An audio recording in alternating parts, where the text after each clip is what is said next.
हजरत नूह अलैहिस्सलाम के तूफान के रुक जाने के बाद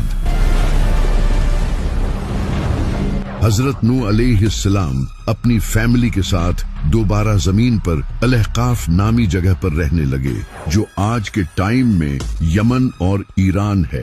इसके बाद इनकी औलाद तेजी से फैलने लगी और इस तरह दोबारा इंसानियत तरक्की करने लगी। कई सदियों के बाद इंसानियत काफी प्रोग्रेस कर चुकी थी और एक पावरफुल सिविलाइजेशन बन चुकी थी। इस सिविलाइजेशन के लोग पावरफुल, लंबे और स्किल्ड थे, जिसकी वजह से इनमें गुरूर आ चुका था। इसके अलावा वो लोग बुतों की पूजा करते थे। ये देखकर अल्लाह ने इनकी तरफ अपना एक नबी भेजा जिसका नाम था हूद।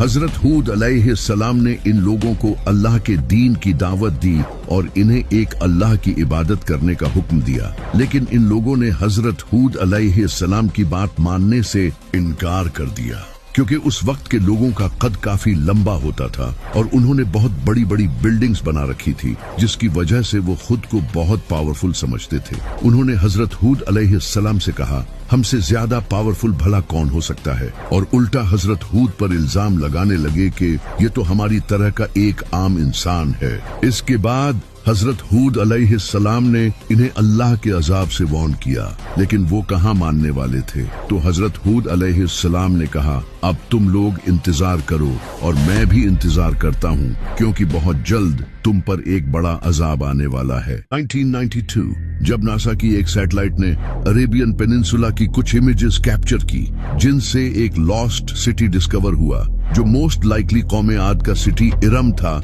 जहां वो लोग रहा करते थे। इस जगह को अब ऊबर कहा जाता है, जो कि ओमान में सिचुएटेड है। मजीद डिस्कवरी से पता चला कि इस जगह पर कई बड़े पिलर्स मौजूद हैं, एग्जैक्टली जैसे कुरान में अल्लाह ने फरमाया है। इसके अलावा ये भी डिस्कवर हुआ कि ये शहर किसी सडन कैटास्ट्रोफिक इवेंट यानी एक विंडस्टॉर्म की वजह से तबाह हुआ था। इस इलाके की मिट्टी में इस तूफान की कई लेयर्स देखी गई। कई वेस्टर्न रिसर्चर्स जैसे कि निकोलस क्लैप, जो नासा में काम करते थे और एक आर्कियोलॉजिस्ट भी थे, उन्होंने इस बात को कंफर्म किया कि यह शहर कौमे आद का शहर था, जो एक खतरनाक तूफान की वजह से मिट गया। इसके अलावा एंशियंट अरब और ग्रीक्स रिकॉर्ड्स में भी ये मेंशन है कि साउथ अरेबिया में एक बड़ी सिविलाइजेशन आबाद थी, जो बाद में वैनिश हो गई। कई जियोलॉजिकल स्टडीज से ये बात भी सामने आई कि कौमे आद के दौर में एक सडन क्लाइमेट चेंज हुआ था। और सबसे कमाल की बात ये है कि ये तमाम डिस्कवरीज कुरान से अलाइन करती हैं।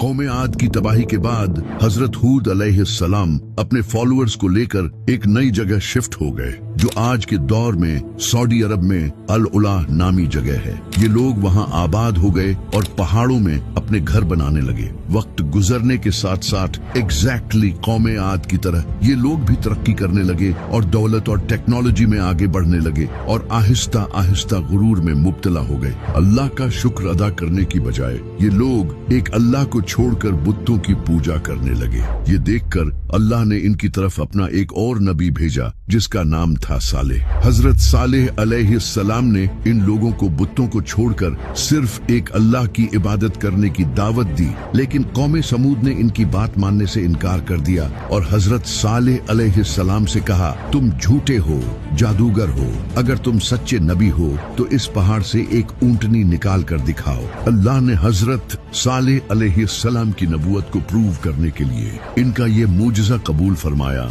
और सच में इस पहाड़ से एक ऊंटनी निकल आई। लेकिन वो ये नहीं जानते थे कि इनके लिए ये ऊंटनी एक बड़ी आजमाइश है। जैसे ही वो ऊंटनी इनके सामने आई, हजरत सालेह अलैहिस्सलाम ने इन्हें वार्न किया कि इस ऊंटनी को कभी कोई नुकसान न पहुंचाना और इसे अपने कुएं से पानी पीने देना। एक दिन तुम पानी पियोगे और एक दिन ये ऊंटनी पिएगी, क्योंकि अल्लाह इसके जरिए तुम्हें आजमाना चाहता है। लेकिन कौमे समूद ने वही किया जो नहीं करना चाहिए था। इनके एक सरदार ने इस ऊंटनी को कत्ल कर दिया। इसके बाद हजरत सालेह अलैहिस्सलाम ने फरमाया, अब 3 दिन अपने घरों में आराम करो, क्योंकि अल्लाह का अजाब तुम पर आने वाला है। पहला दिन गुजरा तो इनके चेहरे पीले पड़ गए, दूसरे दिन इनके चेहरे लाल हो गए और तीसरे दिन इनके चेहरे काले हो गए और फिर चौथे दिन एक खौफनाक धमाका हुआ।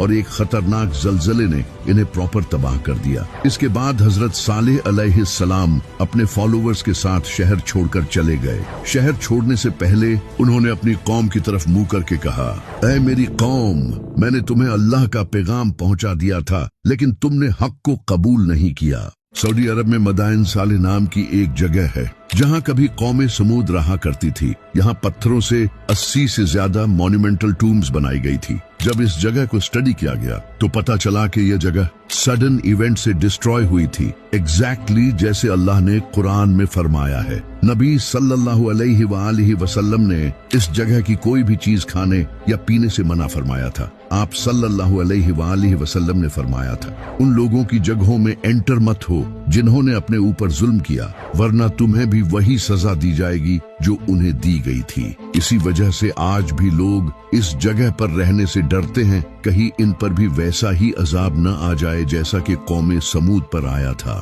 कौमे समूद के बाद एक और सिविलाइजेशन ने जन्म लिया जो अरब के सेंट्रल या नॉर्थर्न रीजन्स में आबाद थी, लेकिन इनकी एग्जैक्ट लोकेशन के बारे में किसी को नहीं पता। कई सालों बाद ये कौम भी दोबारा बुत प्रस्ती में मुब्तला हो गई। अल्लाह ने इनकी तरफ भी अपना एक नबी भेजा, मगर इस नबी का नाम किसी को मालूम नहीं, क्योंकि कुरान में इस कौम का जिक्र सिर्फ कौमे रस के नाम से हुआ है। इस कौम ने भी अल्लाह के नबी को झुठलाया तो अल्लाह ने इस कौम को भी तबाह कर दिया। लेकिन कैसे तबाह किया, इसकी डिटेल्स किसी को मालूम नहीं।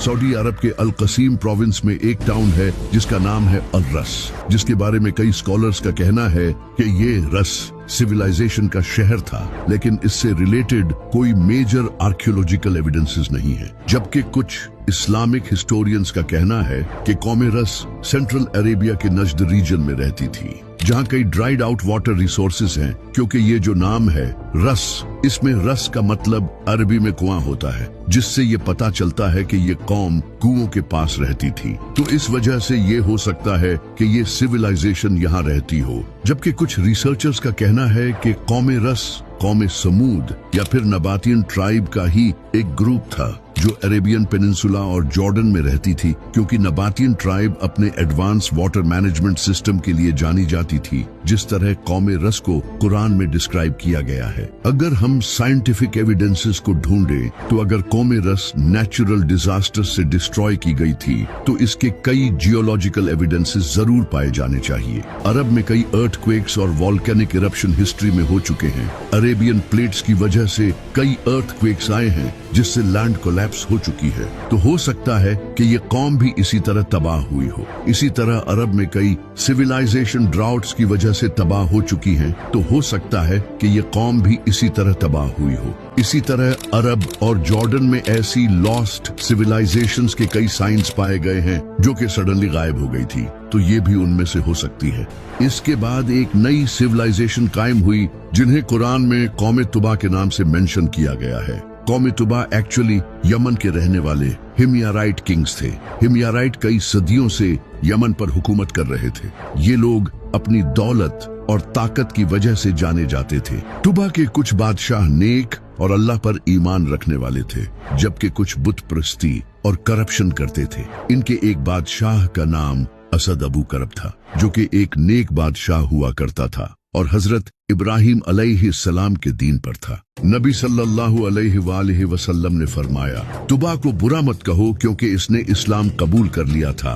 कुछ हिस्टोरिकल रिपोर्ट्स कहती हैं कि इसी ने काबा पर कपड़ा चढ़ाया था और काबा की हिफाजत की थी, लेकिन इनके बहुत से बादशाह बुरे थे जिनकी तरफ अल्लाह ने अपना नबी भेजा, लेकिन उन्होंने मानने से इनकार कर दिया। फिर अल्लाह ने इस कौम को भी तबाह कर दिया, लेकिन किस तरह तबाह किया ये कुरान में बताया नहीं गया। कौमे तुबा अपने advance dam, powerful trade network और मैसिव स्टोन इंस्क्रिप्शन की वजह से जानी जाती थी। अरब के साउथ में ऐसे कई रॉक इंस्क्रिप्शंस पाए जाते हैं जिनमें कौमे तुबा के किंग्स का जिक्र किया गया है। ये इंस्क्रिप्शंस एंशिएंट सबाइक और हिमयारीट स्क्रिप्ट में लिखे गए हैं। इसी तरह यमन में भी ऐसे इंस्क्रिप्शंस पाए गए हैं जिन्होंने तुबा के इन किंग्स की एग्जिस्टेंस को कंफर्म किया है, जो कि 2000 साल पुराने थे। यमन के नेशनल म्यूजियम में ऐसे कई आर्टिफैक्ट्स रखे हैं ये सिविलाइजेशन मरिब डैम पर काफी डिपेंड करती थी। 570 ईस्वी ये डैम कोलैप्स हो गया था, जिससे कई फ्लड्स आए और लोग माइग्रेट हो गए। तो हो सकता है ये सिविलाइजेशन भी इस डैम कोलैप्स होने की वजह से ही डिस्ट्रॉय हुई हो। आर्कियोलॉजिस्ट को इस डैम के कुछ एविडेंस मिले हैं, जिससे ये पता चला कि ये एक बहुत बड़ा इंजीनियरिंग मार्वल था, जो कि पॉसिबली खतरनाक बारिश की वजह से टूटा था।